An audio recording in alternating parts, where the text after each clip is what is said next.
ਮੇਰੇ ਹੱਥੀਂ ਛਾਲੇ ਪਏ ਮਜ਼ਦੂਰੀ ਨਾਲ, ਫਿਰ ਵੀ ਨਹੀਂਓ ਭਰਿਆ ਛੰਨਾ ਚੂਰੀ ਨਾਲ। ਖੁਸ਼ੀਆਂ ਨਾਲ ਨਹੀਂ ਛੱਡੀ ਆਪਣੀ ਜੰਮਣ ਭੋਂ, ਤੇਰੇ ਸ਼ਹਿਰ 'ਚ ਆਇਆ ਮਾਂ ਮਜਬੂਰੀ ਨਾਲ। ਮੇਰੇ ਨਾਲੋਂ ਕੋਝਾ ਪੁੱਤਰ ਲੰਬੜਾਂ ਦਾ, ਧਰਤੀ ਉੱਤੇ ਫਿਰਦਾ ਏ ਮਗਰੂਰੀ ਨਾਲ। ਭਗਤ ਸਿੰਘ ਤੇ ਦੁੱਲਾ ਜਬਰੂ ਮੇਰਾ ਲਹੂ, ਕਿੰਜ ਖਲੋਵਾਂ ਗਜਣੀ ਤੇ ਤੈਮੂਰੀ ਨਾਲ। ਮੇਰਾ ਕਲਮ ਕਬੀਲਾ ਉਹਨਾਂ ਵਿੱਚੋਂ ਨਹੀਂ, ਅੱਖਰ ਜਿਹੜੇ ਲਿਖਦੇ ਨੇ ਮਨਜ਼ੂਰੀ ਨਾਲ। ਸ਼ੀਸ਼ੇ ਵੱਲੇ ਕਰਕੇ ਕੰਡ ਖਲੋਣਾ ਨਹੀਂ, ਜਿੰਨਾ ਮਰਜ਼ੀ ਵੇਖੋ ਮੈਨੂੰ ਘੂਰੀ ਨਾਲ। ਬਾਬਾ ਉਹ ਵੀ ਸੋਚੇ ਮੇਰੇ ਬਾਲਾਂ ਲਈ, ਜਿਸ ਦਾ ਖੀਸਾ ਭਰਨਾ ਵਾ ਕਸਤੂਰੀ ਨਾਲ। ਪਾਕਿਸਤਾਨੀ ਸ਼ਾਇਰ ਬਾਬਾ ਨਜ਼ਮੀ ਦੀਆਂ ਲੈਣਾ ਆਪਣੇ ਆਪ ਦੇ ਵਿੱਚ ਇੱਕ ਬੜਾ ਵੱਡਾ ਸਵਾਲ ਖੜਾ ਕਰ ਰਹੀਆਂ ਨੇ, ਵਿਸ਼ਵ ਭਾਰਤ ਅਤੇ ਵਿਸ਼ੇਸ਼ ਕਰਕੇ ਭਾਰਤ ਦੇ ਹਾਕਮਾਂ ਲਈ। ਸਦਾ ਬਹਾਰ ਔਰ ਆਪਣੇ ਆਪ ਵਿੱਚ ਬਹੁਤ ਇੱਕ ਮਹੱਤਵਪੂਰਨ ਸੁਨੇਹਾ, ਸਾਰਥਕ ਸੁਨੇਹਾ ਦੇਣ ਵਾਲੀਆਂ ਇਹ ਨਜ਼ਮ ਦੀਆਂ ਲੈਣਾ ਅੱਜ ਭਾਰਤੀ ਹਾਕਮਾਂ 'ਤੇ ਭਾਰਤੀ ਸਿਸਟਮ 'ਤੇ ਪੂਰੀ ਤਰ੍ਹਾਂ ਢੁੱਕਦੀਆਂ ਨੇ। ਸੈਗਮੈਂਟ ਦੀ ਸ਼ੁਰੂਆਤ ਕਰਨ ਤੋਂ ਪਹਿਲਾਂ ਮੈਂ ਤੁਹਾਡਾ ਸਵਾਗਤ ਕਰਦਾ ਸੁਰਿੰਦਰ ਮਚਾਕੀ ਲਾਈਵ ਪਰਦਾ ਦੇ ਵਿੱਚ। ਅੱਜ ਇੱਕ ਬੜੀ ਮਹੱਤਵਪੂਰਨ ਖਬਰ ਪ੍ਰਿੰਟ ਮੀਡੀਆ ਅਤੇ ਕੱਲ੍ਹ ਇਲੈਕਟ੍ਰੋਨਿਕ ਮੀਡੀਆ 'ਤੇ ਛਾਈ ਹੋਈ ਸੀ। ਮੁਲਕ ਦੀ ਸਰਵਉੱਚ ਅਦਾਲਤ ਨੇ ਇੱਕ ਹੁਕਮ ਜਾਰੀ ਕਰਕੇ ਕਿਹਾ ਕਿ ਪ੍ਰਵਾਸੀ ਮਜ਼ਦੂਰਾਂ ਤੋਂ ਕਿਰਾਇਆ ਨਾ ਵਸੂਲਿਆ ਜਾਵੇ, ਔਰ ਨਾਲ ਹੀ ਕਿਹਾ ਕਿ ਹਰ ਸੂਬੇ ਦੀ ਸਰਕਾਰ ਇਹ ਯਕੀਨੀ ਬਣਾਵੇ, ਕੇਂਦਰ ਸਰਕਾਰ ਯਕੀਨੀ ਬਣਾਵੇ ਕਿ ਕੋਈ ਵੀ ਮਜ਼ਦੂਰ ਪੈਦਲ ਆਪਣੇ ਘਰਾਂ ਨੂੰ ਨਾ ਤੁਰੇ। ਉਹਨਾਂ ਨੂੰ ਮਨਾਇਆ ਜਾਵੇ, ਵਿਸ਼ਵਾਸ ਦਿਵਾਇਆ ਜਾਵੇ ਕਿ ਉਹਨਾਂ ਦੇ ਆਉਣ ਜਾਣ ਲਈ ਪੂਰੇ ਤਰ੍ਹਾਂ ਦੇ ਪ੍ਰਬੰਧ ਕੀਤੇ ਗਏ ਨੇ, ਲੋੜ ਅਨੁਸਾਰ ਪ੍ਰਬੰਧ ਵੀ ਕੀਤੇ ਜਾਣ। ਜਿੱਥੋਂ ਸਫ਼ਰ ਸ਼ੁਰੂ ਹੁੰਦਾ ਅਤੇ ਜਿੱਥੇ ਜਾ ਕੇ ਖ਼ਤਮ ਹੁੰਦਾ, ਇਹਦੇ ਵਿਚਕਾਰ ਖਾਣ ਪੀਣ, ਇਲਾਜ ਸੰਬੰਧੀ ਹਰ ਸਹੂਲਤ ਮੁਹੱਈਆ ਕਰਵਾਈ ਜਾਵੇ। ਇੱਕ ਹੋਰ ਮਹੱਤਵਪੂਰਨ ਹੁਕਮ ਕੀਤਾ ਕਿ ਇਹਨਾਂ ਮਜ਼ਦੂਰਾਂ ਤੋਂ ਨਾ ਬੱਸ ਦਾ ਭਾੜਾ ਅਤੇ ਨਾ ਰੇਲ ਦਾ ਭਾੜਾ ਵਸੂਲਿਆ ਜਾਵੇ। ਬਹੁਤ ਮਹੱਤਵਪੂਰਨ ਹੁਕਮ ਹੈ, ਸਵਾਗਤ ਕਰਦੇ ਹਾਂ, ਜੀ ਆਇਆਂ ਕਹਿੰਦੇ ਹਾਂ ਇਸ ਹੁਕਮ ਨੂੰ। ਪਰ ਜੇ ਹੁਕਮ ਪਹਿਲਾਂ ਹੋ ਜਾਂਦਾ ਤੇ ਸ਼ਾਇਦ ਅੱਜ ਜੋ ਸਥਿਤੀ ਪ੍ਰਵਾਸੀ ਮਜ਼ਦੂਰਾਂ ਨੂੰ ਪੇਸ਼ ਆ ਰਹੀ ਹੈ, ਜੋ ਮੁਸ਼ਕਲਾਂ ਪੇਸ਼ ਆ ਰਹੀਆਂ ਨੇ, ਉਹਨਾਂ 'ਚੋਂ ਬਹੁਤ ਸਾਰੀਆਂ ਮੁਸ਼ਕਲਾਂ ਘੱਟ ਸਕਦੀਆਂ ਸਨ। ਇਹ ਹੁਕਮ ਲਾਗੂ ਕਿਵੇਂ ਹੁੰਦਾ? ਸੁਪਰੀਮ ਕੋਰਟ ਮੁਲਕ ਦੀ ਸਰਵਉੱਚ ਅਦਾਲਤ ਨੂੰ ਲਾਗੂ ਕਰਾਉਣ ਲਈ ਕਿੰਨੀ ਸਖਤੀ ਵਰਤਦੀ ਹੈ, ਇਸ ਹੁਕਮ ਦੇ ਨਤੀਜੇ ਇਸ ਗੱਲ 'ਤੇ ਨਿਰਭਰ ਹੋਣਗੇ। ਦੂਸਰੀ ਗੱਲ ਸਵਾਗਤਯੋਗ ਹੈ ਕਿ ਸਫ਼ਰ ਦੇ ਦਰਮਿਆਨ ਖਾਣ ਪੀਣ ਦੇ ਭੋਜਨ ਦੀ ਵਿਵਸਥਾ ਔਰ ਸਫ਼ਰ ਤੋਂ ਪਹਿਲਾਂ ਮਜ਼ਦੂਰਾਂ ਦੇ ਜਾਣ ਲਈ ਸ਼ੈਲਟਰ ਹੋਮ ਦਾ ਪ੍ਰਬੰਧ ਕਰਨਾ, ਖਾਣ ਪੀਣ ਅਤੇ ਹੋਰ ਸਹੂਲਤਾਂ ਮੁਹੱਈਆ ਕਰਵਾਉਣ ਦੇ ਹੁਕਮ ਦੇ ਨੇ। ਪਰ ਜਦੋਂ ਇਹ ਮਜ਼ਦੂਰ ਆਪਣੇ ਪਿਤਰੀ ਰਾਜ ਵਿੱਚ ਪਹੁੰਚ ਜਾਂਦੇ ਨੇ, ਕੰਮ ਫੌਰੀ ਤੌਰ 'ਤੇ ਉਹਨਾਂ ਨੂੰ ਉੱਥੇ ਨਹੀਂ ਮਿਲਣਾ, ਔਰ ਜਦੋਂ ਕੰਮ ਨਹੀਂ ਹੋਏਗਾ, ਬੋਝੇ ਵਿੱਚ ਪੈਸੇ ਨਹੀਂ ਹੋਣਗੇ, ਤਾਂ ਉਦੋਂ ਉਹ ਖਾਣ ਪੀਣ ਦੀ ਵਿਵਸਥਾ ਕਿੱਥੋਂ ਕਰਨਗੇ? ਕਿ ਮੁਲਕ ਦੀ ਸੁਪਰੀਮ ਕੋਰਟ ਨੂੰ ਇਹ ਨਹੀਂ ਕਹਿਣਾ ਚਾਹੀਦਾ ਸੀ ਕਿ ਜਿੰਨਾ ਚਿਰ ਉਹਨਾਂ ਨੂੰ ਰੁਜ਼ਗਾਰ ਨਹੀਂ ਮਿਲਦਾ, ਉਨਾ ਚਿਰ ਖਾਣ ਪੀਣ ਦੀ ਵਿਵਸਥਾ ਸਰਕਾਰ ਕਰੇ। ਇਸ ਫੈਸਲੇ ਦੀ ਕਿੰਨੀ ਅਹਿਮੀਅਤ ਹੈ, ਔਰ ਇਸ ਫੈਸਲੇ ਨੇ ਮਜ਼ਦੂਰਾਂ ਨੂੰ ਕਿੰਨੀ ਰਾਹਤ ਦੇਣੀ ਹੈ, ਇਹਦੇ ਤੋਂ ਚਰਚਾ ਕਰਨ ਤੋਂ ਪਹਿਲਾਂ ਕੁਝ ਉਹਨਾਂ ਘਟਨਾਵਾਂ 'ਤੇ ਇੱਕ ਝਾਤ ਪਾਈਏ ਜੋ ਕਰੋਨਾ 'ਤੇ ਕਾਬੂ ਪਾਉਣ ਦੇ ਨਾਂ ਹੇਠਾਂ ਬਿਨਾਂ ਕਿਸੇ ਠੋਸ ਯੋਜਨਾਬੰਦੀ ਦੇ ਲਾਕਡਾਊਨ ਲਾਗੂ ਕਰਨ ਨਾਲ ਪੈਦਾ ਹੋਈਆਂ ਪਰਿਸਥਿਤੀਆਂ ਅਤੇ ਰੁਜ਼ਗਾਰ ਖੁੱਸ ਜਾਣ ਕਾਰਨ ਇੱਕ ਵੱਡੀ ਗਿਣਤੀ ਦੇ ਵਿੱਚ ਪ੍ਰਵਾਸੀ ਮਜ਼ਦੂਰਾਂ ਲਈ ਔਖੇ ਹਾਲਾਤ ਪੈਦਾ ਹੋਏ ਔਰ ਉਹਨਾਂ ਹਾਲਾਤਾਂ ਨੇ ਸਮੁੱਚੇ ਤੌਰ 'ਤੇ ਸਾਡੀ ਜਿਹੜੀ ਵਿਵਸਥਾ ਦਾ ਕੋਝ ਨੰਗਾ ਕਰਕੇ ਰੱਖ ਦਿੱਤਾ। ਸਾਡੇ ਹਾਕਮਾਂ ਦੀ ਬਦਨੀਤੀ ਜਿਹੜੀ ਹੈ ਉਹ ਜ਼ਾਹਰ ਕਰਕੇ ਰੱਖ ਦਿੱਤੀ। ਆਵਾਜਾਈ ਦੇ ਦਰਮਿਆਨ ਜੋ ਭੁੱਖਮਰੀ, ਥਕਾਵਟ ਅਤੇ ਹੋਰ ਬਿਮਾਰੀ ਨਾਲ ਮਰਨ ਵਾਲੇ ਮਜ਼ਦੂਰਾਂ ਦੀ ਇੱਕ ਬਹੁਤ ਵੱਡੀ ਗਿਣਤੀ ਹੈ। ਅੰਕੜਾ 450-500 ਦੇ ਨੇੜੇ ਤੇੜਾ, ਪਰ ਸਰਕਾਰ ਇਸ ਅੰਕੜੇ ਨੂੰ ਜਗ ਜ਼ਾਹਰ ਨਹੀਂ ਕਰਦੀ। ਜਦੋਂ ਕਰੋਨਾ ਨਾਲ ਹੋਣ ਵਾਲੀਆਂ ਮੌਤਾਂ ਦੇ ਅੰਕੜੇ ਜਾਰੀ ਕੀਤੇ ਜਾਂਦੇ ਨੇ, ਉਹਨਾਂ ਵਿੱਚ ਇਹ ਅੰਕੜਾ ਸ਼ਾਮਲ ਨਹੀਂ ਹੁੰਦਾ। ਉਹਨਾਂ ਵਿੱਚ ਇਹ ਵੀ ਅੰਕੜਾ ਸ਼ਾਮਲ ਨਹੀਂ ਹੁੰਦਾ ਕਿ ਇਸ ਬਿਮਾਰੀ ਦੀ ਲਾਗ ਲੱਗਣ ਕਰਕੇ ਜਿਹੜੇ ਫਰੰਟ ਫੁੱਟ 'ਤੇ ਲੜ ਰਹੇ ਕਰੋਨਾ ਸੈਨਿਕ ਨੇ, ਉਹਨਾਂ 'ਚੋਂ ਕਿੰਨੇ ਸ਼ਹੀਦ ਹੋਏ, ਉਹ ਜ਼ਿਕਰ ਨਹੀਂ ਕੀਤਾ ਜਾਂਦਾ। ਪਰਸੋਂ ਤੇ ਕੱਲ੍ਹ ਮੀਡੀਆ 'ਚ ਦੋ ਖਬਰਾਂ ਬੜੀਆਂ ਅਹਿਮੀਅਤ ਨਾਲ ਛਾਈਆਂ ਹੋਈਆਂ। ਇੱਕ ਸਟੇਸ਼ਨ ਦੇ ਉੱਤੇ ਇੱਕ ਮਾਂ ਭੁੱਖ ਦੀ ਮਾਰੀ ਔਰ ਗਰਮੀ ਦੀ ਤਾਪ ਨਾਲ ਝੱਲਦੀ ਹੋਈ ਇਸ ਦੁਨੀਆ ਨੂੰ ਅਲਵਿਦਾ ਕਹਿ ਗਈ, ਇਸ ਸਿਸਟਮ 'ਤੇ ਥੁੱਕ ਕੇ ਜਾਂਦੀ ਰਹੀ ਹੈ। ਔਰ ਉਹਦੇ ਛੋਟੇ ਛੋਟੇ ਬੱਚੇ ਉਹਦੀ ਉੱਤੋਂ ਚਾਦਰ ਖਿੱਚ ਕੇ ਉਹਨੂੰ ਜਗਾਉਣ ਦੀ ਕੋਸ਼ਿਸ਼ ਕਰ ਰਹੇ ਨੇ। ਬੜੇ ਵੱਡੇ ਪੱਧਰ ਉੱਤੇ ਵੀਡੀਓ ਵੇਖੀ ਗਈ ਔਰ ਵੱਡੇ ਪੱਧਰ ਉੱਤੇ ਇਸ ਵੀਡੀਓ ਨੂੰ ਆਧਾਰ ਬਣਾ ਕੇ ਸੋਸ਼ਲ ਸਾਈਟਸ ਦੇ ਉੱਤੇ ਟਿੱਪਣੀਆਂ ਪਾਈਆਂ ਗਈਆਂ, ਕਮੈਂਟਸ ਕੀਤੇ ਗਏ, ਟਵੀਟ ਕੀਤੇ ਗਏ ਔਰ ਇੱਕ ਰਾਜਨੀਤਿਕ ਦੂਸ਼ਣਬਾਜ਼ੀ ਵੀ ਹੋਈ। ਪ੍ਰਿੰਟ ਮੀਡੀਆ ਨੇ ਇਹਨੂੰ ਵੱਖ-ਵੱਖ ਹੈਡਲਾਈਨ ਲਾ ਕੇ ਪ੍ਰਕਾਸ਼ਿਤ ਕੀਤਾ, ਵਿਵਸਥਾ ਕਟਹਿਰੇ ਵਿੱਚ। ਔਰ ਕੱਲ੍ਹ ਹੀ ਇੱਕ ਹੋਰ ਘਟਨਾ ਜਿਹੜੀ ਵਾਪਰੀ, ਉਹ ਇਹ ਵਾਪਰੀ ਕਿ ਕਰੋਨਾ ਕਹਿਰ ਤੋਂ ਮੁਕਤੀ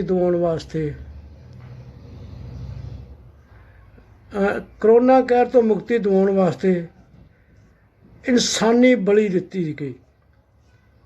ਹਾਲਾਂਕਿ ਇਹ ਅਤਿਅੰਤ ਜ਼ਾਲਮਾਨਾ, ਦਿਲ ਕਮਾਉਣ ਅਤੇ ਘਿਰਤ ਨਿੰਦਣਯੋਗ ਜਿਹੜੀ ਘਟਨਾ ਵਾਪਰੀ ਹੈ, ਉਹਦਾ ਜਿਸ ਪੱਧਰ 'ਤੇ ਨੋਟਿਸ ਲਿਆ ਜਾਣਾ ਸੀ, ਨੋਟਿਸ ਨਹੀਂ ਲਿਆ ਗਿਆ। ਭੁਵਨੇਸ਼ਵਰ ਤੋਂ ਖਬਰ ਹੈ ਕਿ ਕਰੋਨਾ ਮਹਾਂਮਾਰੀ ਨੂੰ ਖਤਮ ਕਰਨ ਲਈ ਉੜੀਸਾ ਦੇ ਕਟਕ ਜ਼ਿਲ੍ਹੇ ਦੇ ਮੰਦਰ ਦੇ ਹਾਤੇ ਵਿੱਚ ਪੁਜਾਰੀ ਨੇ 52 ਸਾਲਾ ਵਿਅਕਤੀ ਦੀ ਬਲੀ ਦੇ ਦਿੱਤੀ। ਮੁਲਜ਼ਮ ਸੰਸਾਰੀ ਊਰਜਾ ਨੇ ਪੁਲਿਸ ਅੱਗੇ ਆਤਮ ਸਮਰਪਣ ਕਰ ਦਿੱਤਾ, ਜੁਰਮ ਇਕਬਾਲ ਕਰ ਲਿਆ। ਅਠਗੜ੍ਹ ਦੇ ਸਬ ਡਿਵੀਜ਼ਨ ਪੁਲਿਸ ਅਧਿਕਾਰੀ ਅਲੋਕ ਰੰਜਨ ਰੇ ਨੇ ਦੱਸਿਆ ਕਿ ਓਝਾ ਨੇ ਦਾਅਵਾ ਕੀਤਾ ਕਿ ਉਸ ਨੂੰ ਸੁਪਨੇ ਵਿੱਚ ਇੱਕ ਦੇਵੀ ਆਈ ਸੀ। ਉਸਨੇ ਕਿਹਾ ਕਿ ਕਰੋਨਾ ਮਹਾਂਮਾਰੀ ਖਤਮ ਹੋ ਜਾਏਗੀ, ਬਸ ਸ਼ਰਤ ਹੈ ਕਿ ਉਹ ਇਸ ਲਈ ਮਨੁੱਖੀ ਬਲੀ ਦੇਵੇ। ਇਹ ਘਟਨਾ ਬੁੱਧਵਾਰ ਦੀ ਰਾਤ ਨੂੰ ਨਰਸਿੰਘਾ ਥਾਣੇ ਦੇ ਖੇਤਰ ਦੇ ਬੌਦਾ ਪਿੰਡ ਦੇ ਬ੍ਰਾਹਮਣੀ ਦੇਵੀ ਮੰਦਿਰ ਦੀ ਹੈ। ਮ੍ਰਿਤਕ ਦੀ ਪਛਾਣ 52 ਸਾਲਾ ਸਰੋਜ ਕੁਮਾਰ ਪ੍ਰਧਾਨ ਵਜੋਂ ਹੋਈ ਹੈ। ਪੁਲਿਸ ਅਧਿਕਾਰੀ ਨੇ ਦੱਸਿਆ ਕਿ ਸਥਾਨਕ ਲੋਕਾਂ ਨੇ ਦਾਅਵਾ ਕੀਤਾ ਕਿ ਓਝਾ ਦਾ ਪ੍ਰਧਾਨ ਨਾਲ ਪਿੰਡ ਵਿੱਚ ਅੰਬ ਦੇ ਬਾਗ ਬਾਰੇ ਇੱਕ ਵਿਵਾਦ ਚੱਲ ਰਿਹਾ ਔਰ ਉਸ ਵਿਵਾਦ ਦੇ ਦਰਮਿਆਨ ਅੰਬ ਦੇ ਬਾਗ 'ਤੇ ਕਬਜ਼ਾ ਕਰਨ ਦੀ ਨੀਤ ਨਾਲ ਓਝਾ ਵੱਲੋਂ ਇੱਕ ਘ੍ਰਿਣਿਤ ਕਤਲ ਕੀਤਾ ਗਿਆ। ਕਾਨੂੰਨ ਦੀਆਂ ਨਜ਼ਰਾਂ ਅਤੇ ਸਮਾਜ ਦੀਆਂ ਨਜ਼ਰਾਂ ਤੋਂ ਬਚਣ ਲਈ ਇਸ ਨੂੰ ਇੱਕ ਤਾਂਤਰਿਕ ਬਲੀ ਵਜੋਂ ਪ੍ਰਚਾਰਿਆ ਗਿਆ। ਪੁਲਿਸ ਨੇ ਬਲੀ ਲਈ ਵਰਤੀ ਗਈ ਕੁਹਾੜੀ ਬਰਾਮਦ ਕਰ ਲਈ ਹੈ ਤੇ ਲਾਸ਼ ਨੂੰ ਪੋਸਟਮਾਰਟਮ ਲਈ ਭੇਜ ਦਿੱਤਾ। ਅੱਜ 29 ਤਰੀਕ ਹੈ, ਕੱਲ੍ਹ ਨੂੰ 30 ਤਰੀਕ ਹੈ। ਇੱਕ ਫੇਜ਼ ਤੋਂ ਸ਼ੁਰੂ ਹੋਇਆ 4 ਫੇਜ਼ ਵਿੱਚ ਗੁਜ਼ਰ ਰਿਹਾ ਲਾਕਡਾਊਨ ਦਾ ਕੱਲ੍ਹ ਆਖਰੀ ਦਿਨ ਹੋਏਗਾ। ਮੁਲਕ ਦੇ ਵਿੱਚ ਕਿਆਸ ਆਰਾਈਆਂ ਚੱਲ ਰਹੀਆਂ ਨੇ ਕਿ ਲਾਕਡਾਊਨ ਦਾ 5ਵਾਂ ਫੇਜ਼ ਆਏਗਾ ਕਿ ਨਹੀਂ ਆਏਗਾ। ਪਰ ਇਸ ਦਰਮਿਆਨ ਜੋ ਮਜ਼ਦੂਰਾਂ ਲਈ ਮੁਸੀਬਤਾਂ ਦੇ ਪਹਾੜ ਟੁੱਟੇ ਨੇ, ਉਹਨਾਂ ਘਰਾਂ 'ਚ ਜਾਣ ਦੀ ਕਾਹਲ ਬਣੀ ਹੋਈ ਹੈ, ਘਰਾਂ 'ਚ ਜਾਣ ਦੀ ਉਹਨਾਂ ਨੂੰ ਪ੍ਰੋਬਲਮ ਆ ਰਹੀਆਂ ਨੇ,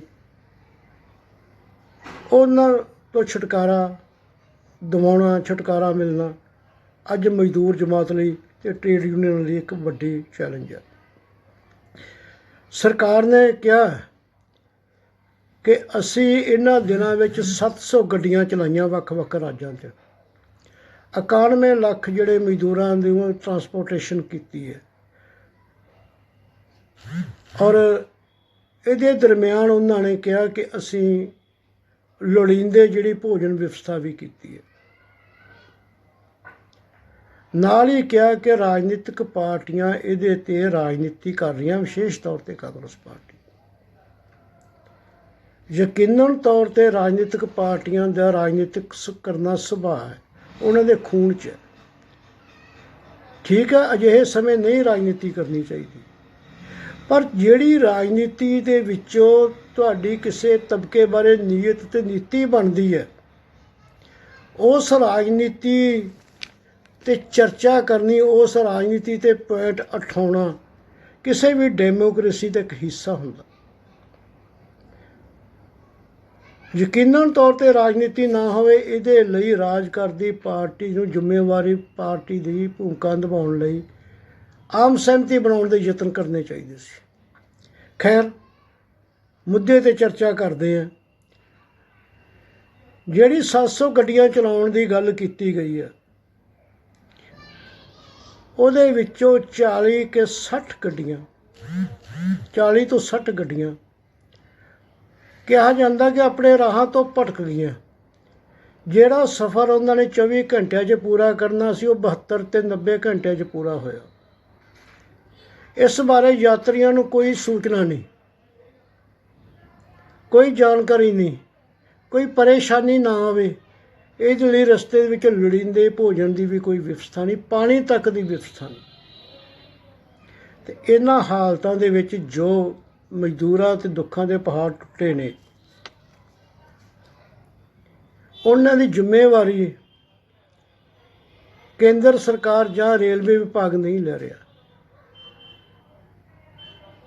ਬੜੇ ਅਜੀਬ ਟਿੱਪਣੀਆਂ ਆ ਰਹੀਆਂ ਕਿ ਰੇਲਵੇ ਜਿਹੜੀ ਰੇਲਾਂ ਰਸਤਾ ਭਟਕ ਗਈਆਂ, ਡਰਾਈਵਰ ਰਸਤੇ ਭੁੱਲ ਗਏ।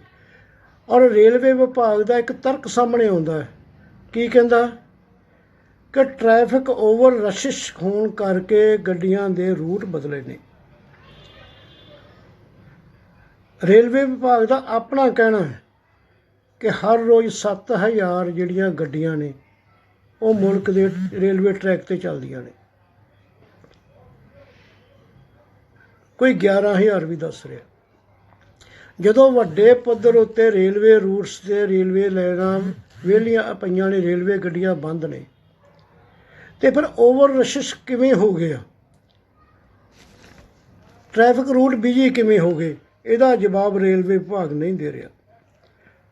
ਅੱਜ ਇੱਕ ਹੋਰ ਮਹੱਤਵਪੂਰਨ ਰੇਲਵੇ ਦੇ ਕਮੈਂਟਸ ਆਇਆ। ਰੇਲਵੇ ਕਹਿੰਦਾ ਕਿ ਜਿਹੜੇ ਮਜ਼ਦੂਰ ਮਾਰੇ ਗਏ ਨੇ ਉਹਨਾਂ ਦਾ ਸਾਨੂੰ ਦੁੱਖ ਹੈ, ਸਾਡੀਆਂ ਭਾਵਨਾਵਾਂ ਸੰਵੇਦਨਾ ਉਹਨਾਂ ਦੇ ਨਾਲ ਨੇ, ਪਰ ਉਹ ਕਿੰਨੇ ਵਿਅਕਤੀ ਮਰੇ ਉਹਦਾ ਕੋਈ ਸਟੀਕ ਅੰਕੜਾ ਦੇਣ ਤੋਂ ਰੇਲਵੇ ਅਸਮਰਥ ਹੈ। ਬੰਗਲੌਰ ਤੋਂ ਯੂਪੀ ਬਸਤੀ ਲਈ ਰੇਲ ਗੱਡੀ ਗਾਜ਼ੀਆਬਾਦ ਜਾ ਪਹੁੰਚਦੀ ਹੈ। ਮੁੰਬਈ ਦੇ ਕੁਰਲਾ ਤੋਂ 21 ਮਈ ਨੂੰ ਪਟਨਾ ਲਈ ਚੱਲੀ ਗੱਡੀ ਪੱਛਮੀ ਬੰਗਾਲ ਦੇ ਪੁਰਲੀਆ ਜਾ ਪਹੁੰਚਦੀ ਹੈ। ਗੱਡੀ ਇੱਕ ਹੋਰ ਜਿਸ ਨੇ ਦਰਭੰਗਾ ਪਹੁੰਚਣਾ ਸੀ, ਰੁੜਕੇਲਾ ਪਹੁੰਚ ਗਈ। ਇੱਕ ਹੋਰ ਗੱਡੀ ਮਹਾਰਾਸ਼ਟਰ ਦੇ ਵਿਸ਼ਈ ਤੋਂ ਯੂਪੀ ਦੇ ਗੋਰਖਪੁਰ ਲਈ ਚੱਲੀ, ਉੜੀਸਾ ਦੇ ਰੁੜਕੇਲਾ ਜਾ ਪਹੁੰਚ ਗਈ। ਗੁਜਰਾਤ ਦੇ ਸੂਰਤ ਤੋਂ 17 ਮਈ ਨੂੰ ਚੱਲੀ ਇੱਕ ਰੇਲ ਗੱਡੀ 2 ਦਿਨਾਂ ਬਾਅਦ ਬਿਹਾਰ ਦੇ ਸਿਵਾਨ ਪਹੁੰਚਣਾ ਸੀ। 9 ਦਿਨਾਂ ਬਾਅਦ, ਨੋਟ ਕਰਨਾ, 9 ਦਿਨਾਂ ਬਾਅਦ ਉਹ 25 ਮਈ ਨੂੰ ਸਿਵਾਨ ਪਹੁੰਚੀ। ਅਖਬਾਰ ਦੀ ਇੱਕ ਰਿਪੋਰਟ ਮੁਤਾਬਕ ਸੂਰਤ ਤੋਂ 2 ਹੋਰ ਰੇਲ ਗੱਡੀਆਂ ਮਜ਼ਦੂਰਾਂ ਨੂੰ ਲੈ ਕੇ ਸਿਵਾਨ ਲਈ ਚੱਲੀਆਂ, ਪਰ ਉਹ ਰੁੜਕੇਲਾ ਤੇ ਬੰਗਲੌਰ ਪਹੁੰਚ ਗਈਆਂ। ਇਸ ਤਰ੍ਹਾਂ ਜੈਪੁਰ ਤੋਂ ਪਟਨਾ ਚੱਲੀ ਸਪੈਸ਼ਲ ਟ੍ਰੇਨ ਐਤਵਾਰ ਦੀ ਰਾਤ ਨੂੰ ਪਟਨਾ ਦੀ ਥਾਂ ਗਇਆ ਪਹੁੰਚ ਗਈ। ਰੇਲਵੇ ਬੋਰਡ ਦੇ ਚੇਅਰਮੈਨ ਵਿਨੋਦ ਕੁਮਾਰ ਯਾਦਵ ਨੇ ਸਬੰਧੀ ਸਫਾਈ ਦਿੰਦਿਆਂ ਕਿਹਾ ਕਿ ਕੁਝ ਰੂਟਾਂ 'ਤੇ ਗੱਡੀਆਂ ਦੀ ਆਵਾਜਾਈ ਵੱਧ ਜਾਣ ਕਾਰਨ ਕੁਝ ਗੱਡੀਆਂ ਦੇ ਰੂਟ ਬਦਲੇ ਗਏ। ਚੇਅਰਮੈਨ ਦਾ ਇਹ ਦਾਅਵਾ ਨਿਰਾ ਖੋਖਲਾ ਹੀ ਨਹੀਂ, ਹਾਸੋਹੀਣਾ ਵੀ ਹੈ। ਮੁਲਕ ਵਿੱਚ ਆਮ ਦਿਨਾਂ 'ਚ 11,000 ਮੁਸਾਫਰ ਰੇਲ ਗੱਡੀਆਂ ਚਲਾਉਂਦਾ, ਪਰ ਇਸ ਸਮੇਂ ਦਾ ਸਿਰਫ 200 ਗੱਡੀਆਂ ਹੀ ਚੱਲ ਰਹੀਆਂ ਹਨ। 700 ਗੱਡੀਆਂ ਹੀ ਚੱਲ ਰਹੀਆਂ ਹਨ, 200 ਗੱਡੀਆਂ ਦੀ 700 ਗੱਡੀਆਂ ਚੱਲ ਰਹੀਆਂ ਹਨ, ਜਿਵੇਂ ਸਰਕਾਰੀ ਦਾਅਵਾ ਹੈ। ਫਿਰ ਭੀੜ ਭੜੱਕਾ ਕਿੱਥੋਂ ਆ ਗਿਆ? ਰੇਲਵੇ ਵਿਭਾਗ ਦੇ ਬੁਲਾਰੇ ਨੇ ਇਹਨਾਂ ਖਬਰਾਂ ਨੂੰ ਅੱਧਾ ਸੱਚ ਕਿਹਾ, ਪਰ ਸਿਵਾਨ ਦੇ ਉਪ ਵਿਕਾਸ ਕਮਿਸ਼ਨਰ ਸੁਨੀਲ ਕੁਮਾਰ ਨੇ ਮੰਨਿਆ ਕਿ ਸੂਰਤ ਤੋਂ ਸਿਵਾਨ ਲਈ ਚੱਲੀਆਂ ਟ੍ਰੇਨਾਂ ਭਟਕ ਗਈਆਂ। ਸ਼ਬਦ ਭਟਕ ਗਈਆਂ ਨੋਟ ਕਰਨ ਵਾਲਾ ਹੈ। ਇਹ ਬੱਸਾਂ ਜਾਂ ਗੱਡੀਆਂ ਸੜਕਾਂ 'ਤੇ ਨਹੀਂ ਚੱਲ ਰਹੀਆਂ, ਕੱਚੇ ਔਖੇ ਰਾਹਾਂ 'ਤੇ, ਅਣਪਛਾਤੇ ਰਾਹਾਂ 'ਤੇ ਨਹੀਂ ਚੱਲ ਰਹੀਆਂ। ਰੇਲਵੇ ਦੇ ਵਿਛਾਈ ਹੋਈਆਂ ਪਟੜੀਆਂ 'ਤੇ ਚੱਲਦੀਆਂ ਨੇ, ਔਰ ਜਿਸ ਮੁਲਕ ਦੀਆਂ ਰੇਲਾਂ ਪਟੜੀਆਂ ਦੇ ਉੱਤੇ ਚੱਲਦਿਆਂ ਵੀ ਜੇ ਰਾਹੋਂ ਭਟਕ ਜਾਣ, ਫਿਰ ਬੁਲਟ ਟ੍ਰੇਨ ਦੇ ਸੁਪਨੇ ਲੈਣਾ ਕੀ ਕਿਹਾ ਜਾਵੇ। ਇਹਨਾਂ ਟ੍ਰੇਨਾਂ ਦੇ ਭਟਕ ਜਾਣ ਕਾਰਨ 2 ਦਿਨਾਂ ਦਾ ਸਫ਼ਰ 5 ਤੋਂ 9 ਦਿਨਾਂ ਵਿੱਚ ਬਦਲ ਗਿਆ। ਗੱਡੀਆਂ ਆਊਟਰ ਸਿਗਨਲ 'ਤੇ 10-10 ਘੰਟੇ ਖੜ੍ਹੀਆਂ ਰਹੀਆਂ। ਮੁਸਾਫਰ ਦੇ ਭੁੱਖ ਕਾਰਨ ਦਮ ਤੋੜਦੇ ਨੇ। ਹਰ ਸਟੇਸ਼ਨ ਉੱਤੇ ਮਜ਼ਦੂਰ, ਬੱਚਿਆਂ ਦੀਆਂ, ਔਰਤਾਂ ਦੀਆਂ ਲਾਸ਼ਾਂ ਉਤਰਦੀਆਂ। ਲੋਕਮਾਨਿਆ ਤਿਲਕ ਤੋਂ 23 ਮਈ ਨੂੰ ਵਾਰਾਣਸੀ ਪੁੱਜੀ ਟ੍ਰੇਨ 'ਚ 46 ਸਾਲਾ ਜੋਖਨ ਯਾਦਵ ਦੀ ਲਾਸ਼ ਉਤਰੀ। ਅਹਿਮਦਾਬਾਦ ਦੇ ਸਿਧਾਰਥ ਨਗਰ 16 ਮਈ ਨੂੰ ਰੇਲ ਰਾਹੀਂ ਆਪਣੇ ਪਰਿਵਾਰ ਨਾਲ ਆ ਰਿਹਾ 42 ਸਾਲਾ ਰੋਹਿਤ ਸ਼ਰਮਾ ਦਾ ਸਫ਼ਰ ਝਾਂਸੀ ਦੇ ਸਟੇਸ਼ਨ 'ਤੇ ਆ ਖਤਮ ਹੋਇਆ। ਮੁੰਬਈ ਤੋਂ ਬਨਾਰਸ ਵਾਲੀ ਰੇਲ ਗੱਡੀ ਦੇ ਸਫ਼ਰ ਕਰ ਰਹੇ 55 ਸਾਲਾ ਜਵੇਦ ਸਦੀਕੀ ਨੇ ਜੱਬਲਪੁਰ ਸਟੇਸ਼ਨ 'ਤੇ ਆ ਕੇ ਦਮ ਤੋੜ ਦਿੱਤਾ। ਗੋਡਾ ਨਿਵਾਸੀ ਰਜੇਸ਼ ਕੁਮਾਰ, ਸੀਤਾਪੁਰ ਨਿਵਾਸੀ ਕਨ੍ਹਈਆ ਲਾਲ, ਲਖਨਊ ਦੇ ਵਿਨੋਦ ਕੁਮਾਰ ਉਪਧਿਆਏ ਵੀ ਉਹਨਾਂ ਦਰਜਨਾਂ ਭਾਗੇ ਮੁਸਾਫਰਾਂ 'ਚੋਂ ਨੇ ਜਿਨ੍ਹਾਂ ਦੇ ਘਰ ਦਾ ਸਫ਼ਰ ਰਸਤੇ 'ਚ ਮੁੱਕ ਗਿਆ। ਇੱਕ ਅਣਪੁਸ਼ਟ ਰਿਪੋਰਟ ਮੁਤਾਬਕ ਪਿਛਲੇ 21 ਦਿਨਾਂ ਵਿੱਚ ਮਜ਼ਦੂਰ ਸਪੈਸ਼ਲ ਟ੍ਰੇਨਾਂ ਵਿੱਚ 24 ਔਰਤਾਂ ਨੇ ਬੱਚਿਆਂ ਨੂੰ ਜਨਮ ਦਿੱਤਾ। ਗਾਇਤਰੀ ਦੇਵੀ ਨੇ 22 ਮਈ ਨੂੰ 2 ਜੁੜਵਾਂ ਬੱਚਿਆਂ ਨੂੰ ਜਨਮ ਦਿੱਤਾ, ਪਰ ਸਮੇਂ ਸਿਰ ਡਾਕਟਰੀ ਸਹਾਇਤਾ ਨਾ ਮਿਲਣ ਕਰਕੇ ਦੋਵੇਂ ਬੱਚੇ ਦਮ ਤੋੜ ਗਏ। 19 ਮਈ ਨੂੰ ਅਹਿਮਦਾਬਾਦ ਤੇ ਬਾਂਦਰਾ ਲਈ ਚੱਲੀ ਟ੍ਰੇਨ ਵਿੱਚੋਂ ਮਧੂ ਕੁਮਾਰੀ ਨਾਂ ਦੀ ਇੱਕ ਔਰਤ ਨੇ ਇੱਕ ਬੱਚੀ ਨੂੰ ਜਨਮ ਦਿੱਤਾ। ਇੱਕ ਹੋਰ ਔਰਤ ਨੇ ਜੋਧਪੁਰ ਤੋਂ ਬਸਤੀ ਲਈ ਚੱਲੀ ਗੱਡੀ ਵਿੱਚ ਜੁੜਵਾਂ ਬੱਚਿਆਂ ਨੂੰ ਜਨਮ ਦਿੱਤਾ। ਇੱਕ ਬੱਚੇ ਦੀ ਹਸਪਤਾਲ ਲਿਜਾਂਦਿਆਂ ਰਾਹ ਵਿੱਚ ਮੌਤ ਹੋ ਗਈ। ਦੂਜਾ ਬੱਚਾ ਮਾਂ ਬਸਤੀ ਦੇ ਹਸਪਤਾਲ 'ਚ ਦਾਖਲ ਹੋ ਗਿਆ। ਵਿਸ਼ੇਸ਼ ਟ੍ਰੇਨਾਂ ਵਿੱਚ ਭੁੱਖ ਤੇ ਪਿਆਸ ਦੇ ਮਾਰੇ ਮਜ਼ਦੂਰ ਕਿੰਨਾ ਹਾਲਤਾਂ ਵਿੱਚ ਸਫ਼ਰ ਕਰ ਰਹੇ ਨੇ, ਇਸ ਦਾ ਅੰਦਾਜ਼ਾ ਵੱਖ-ਵੱਖ ਸਟੇਸ਼ਨਾਂ 'ਤੇ ਵਾਪਰੀਆਂ ਘਟਨਾਵਾਂ ਤੋਂ ਸਹਿਜੇ ਲਾਇਆ ਜਾ ਸਕਦਾ। ਮੱਧ ਪ੍ਰਦੇਸ਼ ਦੇ ਇਟਾਰਸੀ ਸਟੇਸ਼ਨ 'ਤੇ ਗੱਡੀਆਂ ਰੁਕਦੇ ਮਜ਼ਦੂਰਾਂ ਨੇ ਖਾਣ ਪੀਣ ਵਾਲੀਆਂ ਰੇਹੜੀਆਂ ਨੂੰ ਲੁੱਟ ਲਿਆ। ਯੂਪੀ ਦੇ ਦੀਨ ਦਿਆਲ ਰੇਲਵੇ ਸਟੇਸ਼ਨ ਉੱਤੇ ਮਜ਼ਦੂਰਾਂ ਨੇ ਪਾਣੀ ਦੀਆਂ ਬੋਤਲਾਂ ਲੁੱਟ ਲਈਆਂ। ਪੁਰਾਣੀ ਦਿੱਲੀ ਸਟੇਸ਼ਨ ਉੱਤੇ ਮਜ਼ਦੂਰ ਮੁਸਾਫਰਾਂ ਨੇ ਇੱਕ ਵੈਂਡਰ ਨੂੰ ਲੁੱਟ ਲਿਆ। ਇਹੋ ਜਿਹੀਆਂ ਘਟਨਾਵਾਂ ਥਾਂ-ਥਾਂ ਵਾਪਰ ਰਹੀਆਂ ਨੇ। ਔਰ ਜਿਹੜੀ ਔਰਤ ਸਟੇਸ਼ਨ ਦੇ ਉੱਤੇ ਦਮ ਤੋੜ ਗਈ, ਉਹਦੇ ਬਾਰੇ ਰੇਲਵੇ ਤੇ ਪੁਲਿਸ ਵਿਭਾਗ ਦਾ ਕਹਿਣਾ ਹੈ ਕਿ ਉਹਨੂੰ ਦਿਲ ਦਾ ਦੌਰਾ ਪਿਆ। ਜੇ ਦਿਲ ਦਾ ਦੌਰਾ ਪਿਆ ਤਾਂ ਉਹਦੇ ਰੇਲਵੇ ਦੇ ਸਫ਼ਰ ਦੇ ਵਿੱਚ ਇਲਾਜ ਦੀ ਜ਼ਿੰਮੇਵਾਰੀ ਕਿਹਨੂੰ ਚੁੱਕਣੀ ਚਾਹੀਦੀ। ਇਸ ਤੋਂ ਪਹਿਲਾਂ ਅਸੀਂ ਦੇਖਿਆ ਕਿ ਬੰਬਈ ਤੋਂ ਚੱਲੀ ਮੁਸਾਫਰਾਂ ਦੇ ਇੱਕ ਗੱਡੀ ਦੇ ਹੇਠਾਂ ਆ ਜਾਣ ਕੇ 16 ਜਣਿਆਂ ਦੀਆਂ ਲਾਸ਼ਾਂ ਟੁੱਕੀਆਂ ਵੱਡੀਆਂ ਮਿਲੀਆਂ। ਬਹੁਤ ਸਾਰੇ ਹਾਦਸਿਆਂ ਵਿੱਚ ਮਜ਼ਦੂਰ ਮਾਰੇ ਗਏ। ਸੜਕਾਂ ਦੇ ਉੱਤੇ ਗਰਭਵਤੀ ਪੂਰੇ ਦਿਨਾਂ ਦੇ ਵਿੱਚ ਵੀ ਸੜਕ ਦਾ ਇੰਚ ਮਿਣਦਿਆਂ ਆਪਣੇ ਘਰਾਂ ਦਾ ਸਫ਼ਰ ਤੈਅ ਕਰ ਰਹੀਆਂ ਸੀ। ਔਰ ਕਈ ਮਾਵਾਂ ਨੇ, ਕਈ ਤਾਂ ਸੜਕਾਂ ਦੇ ਉੱਤੇ ਹੀ ਖੁੱਲ੍ਹੇ ਅੰਬਰੀ ਮਾਵਾਂ ਬਣੀਆਂ। ਕੁਝ ਘੰਟੇ ਆਰਾਮ ਕੀਤਾ, ਬੱਚੇ ਗੋਦੀ ਚੱਕੇ ਅਤੇ ਫਿਰ ਉਹ ਕਹਿੰਦੇ ਆ ਕੱਚੀ ਹੱਡੀ ਜਿਹੜਾ ਸਫ਼ਰ 'ਤੇ ਤੁਰ ਪਏ। ਇਹ ਨੇ ਉਹ ਹਾਲਤਾਂ ਜਿਨ੍ਹਾਂ ਵਿੱਚ ਸੁਪਰੀਮ ਕੋਰਟ ਦਾ ਫੈਸਲਾ ਆਇਆ। ਇਹ ਫੈਸਲਾ ਸ਼ੁਰੂ ਵਿੱਚ ਆ ਜਾਂਦਾ ਬਹੁਤ ਪ੍ਰਸ਼ੰਸਾ ਹੋਣੀ ਸੀ, ਪਰ ਅੱਜ ਵੀ ਪ੍ਰਸ਼ੰਸਾ ਤਾਂ ਹੋ ਰਹੀ ਹੈ ਪਰ ਉਨੀ ਨਹੀਂ। ਸਵਾਲ ਬੜੇ ਖੜੇ ਹੋ ਰਹੇ ਨੇ, ਵਿਵਸਥਾ ਦੇ ਸਵਾਲ ਹੋ ਰਹੇ ਨੇ, ਸਾਡੀ ਸੰਵੇਦਨਸ਼ੀਲਤਾ ਦੇ ਸਵਾਲ ਖੜੇ ਹੋ ਰਹੇ ਨੇ। ਇਹ ਘਟਨਾਵਾਂ ਕਿਸੇ ਹੋਰ ਮੁਲਕ, ਡੈਮੋਕ੍ਰੇਸੀ ਤਾਂ ਛੱਡੋ, ਜੇ ਕਿਸੇ ਤਾਨਾਸ਼ਾਹੀ ਮੁਲਕ ਵਿੱਚ ਵੀ ਵਾਪਰੀਆਂ ਹੁੰਦੀਆਂ, ਸਰਕਾਰਾਂ ਹਿੱਲ ਜਾਂਦੀਆਂ, ਸਰਕਾਰਾਂ ਨੂੰ ਹੱਥਾਂ ਪੈਰਾਂ ਦੀ ਪੈ ਜਾਂਦੀ, ਵਿਵਸਥਾ ਦੇ ਹੱਥ ਪੈਰ ਫੁੱਲ ਜਾਂਦੇ। ਪਰ ਸਾਡੇ ਮੁਲਕ ਦੇ ਅਜੀਬੋ ਗਰੀਬ ਸਿਸਟਮ ਹੈ ਕਿ ਸਿਸਟਮ ਕਹਿ ਰਿਹਾ, ਸਰਕਾਰ ਕਹਿ ਰਹੀ ਹੈ ਕਿ ਮਜ਼ਦੂਰ ਤਹੱਮਲ ਰੱਖਣ, ਸਬਰ ਰੱਖਣ ਤੇ ਸਹਿਯੋਗ ਕਰਨ, ਉਹਨਾਂ ਨੂੰ ਘਰੇ ਪਹੁੰਚਾਇਆ ਜਾਏਗਾ। ਉਹ ਇਸ ਗੱਲ ਦਾ ਜਵਾਬ ਨਹੀਂ ਦੇ ਰਹੇ ਕਿ ਜਦੋਂ ਤੁਸੀਂ ਮੁਲਕ ਦੇ ਵਿੱਚ ਲਾਕਡਾਊਨ ਨੋਟਬੰਦੀ ਵਾਂਗੂ ਕੀਤਾ, ਉਦੋਂ ਤੁਸੀਂ ਹੋਮਵਰਕ ਜਿਹੜਾ ਕੀਤਾ ਸੀ ਉਹਦੇ ਵਿੱਚ ਮਜ਼ਦੂਰਾਂ ਦੇ, ਪ੍ਰਵਾਸੀ ਮਜ਼ਦੂਰਾਂ ਦੇ ਵਾਸਤੇ ਨੀਤੀ ਤੋਂ ਤੁਸੀਂ ਕੀ ਇਖਤਿਆਰ ਕੀਤੀ ਸੀ? ਸ਼ਾਇਦ ਨਹੀਂ। ਉਸ ਵੇਲੇ ਤੁਹਾਡੇ ਧਿਆਨ ਦੇ ਵਿੱਚ ਪ੍ਰਵਾਸੀ ਮਜ਼ਦੂਰ ਨਹੀਂ ਸੀ। ਪ੍ਰਵਾਸੀ ਤਾਂ ਛੱਡੋ, ਮਜ਼ਦੂਰ ਹੀ ਨਹੀਂ ਸੀ, ਕਿਉਂਕਿ ਅਜੇ ਤੱਕ ਇਸ ਸਿਸਟਮ ਨੇ, ਇਹਨਾਂ ਸਰਕਾਰਾਂ ਨੇ ਮਜ਼ਦੂਰਾਂ ਨੂੰ ਪੈਦਾਵਾਰ ਕਰਨ ਵਾਸਤੇ, ਆਰਥਿਕਤਾ ਦੀ ਉਛਾਲ ਵਾਸਤੇ ਇੱਕ ਮਹਿਜ ਸੰਦ ਵਰਤਿਆ, ਜਿਹਨੂੰ ਮਲਟੀਪਲਾਈ ਕਰਕੇ ਪੈਦਾਵਾਰ ਵਧਾਈ ਜਾ ਸਕਦੀ ਹੈ, ਜਿਹਨੂੰ ਮਲਟੀਪਲਾਈ ਕਰਕੇ ਕਾਰਪੋਰੇਟ ਤੇ ਉਦਯੋਗ ਘਰਾਣਿਆਂ ਦੇ ਬੈਲੈਂਸ ਸ਼ੀਟਾਂ ਦੇ ਵਿੱਚ